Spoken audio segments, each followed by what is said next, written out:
Ndabasuhuje kandi mbaye ikaze kuri Hand of God. Uyu munsi kuri Hand of God mbanje kubasuhuza kandi mbaye ikaze muri iki kiganiro. Mwese abakanze subscribe ndetse n'abatarayikanda ndabibakumbuza kuko murimo guhomba cyane.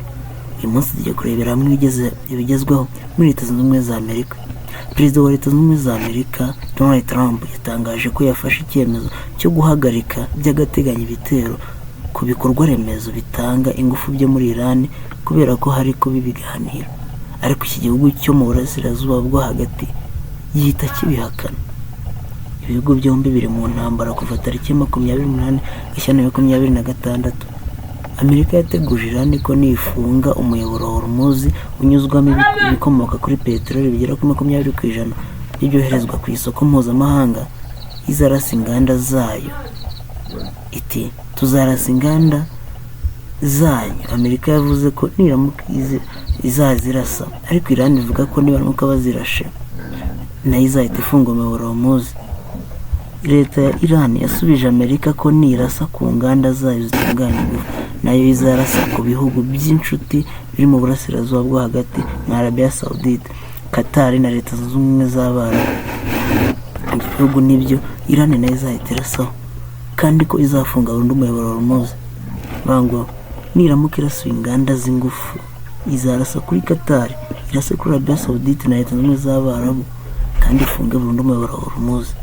Kuri uyu wa 23 Werurwe, Trump yatangaje ko hashize icyumweru habaho ibiganiro birambuye kandi byubaka hagati ya Amerika na Iran, kandi ko yabishingiyeho asaba Minisiteri y'Intambara guhagarika ibitero ku nganda zitunganya ingufu muri Iran mu gihe cy'iminsi 5.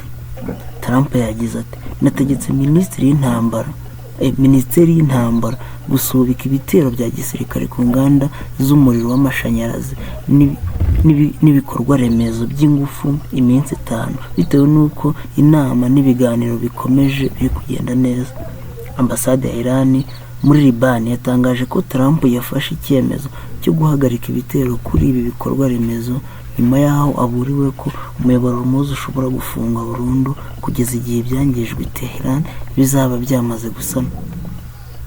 Ibiro ntaramakuru bya leta ya Iran Fars byatangaje ko nta biganiro bitaziguye cyangwa bitaziguye byigeze biba hagati ya Amerika na Iran, bitandukanye n'ibyo Trump yatangaje uyu munsi. Minisiteri y'Ububanyi n'Amahanga ya Iran yatangaje ko ubutumwa bwa Trump bugaragaza ko nta kindi ashaka keretse umwanya wo kwisuganya neza kugira ngo hazongera asaba ingabo za Amerika gusubukura ibitero bikaze. Iyi minisiteri kandi yagaragaje ko Trump yanditse ubutumwa abitewe n'igitutu kizamuka ry'ibiciro by'ibikomoka kuri peteroli ku isoko rya Amerika no ku rwego mpuzamahanga, bityo ko ashaka ko bigabanuka. Leta ya Iran yatangaje ko ibihugu byo mu burasirazuba bwo hagati byayimenyesheje ko bishaka guhosha umwuka mubi, ariko ko ibyo bigomba kubibwira Amerika na Israel kuko ari byo byatangije intambara. Murumva rero ko Trump yabivuze, yabitangaje, ariko nyuma yabwo Iran iza kubihakana, iza kuvuga ko ibyo yatangaje atari byo.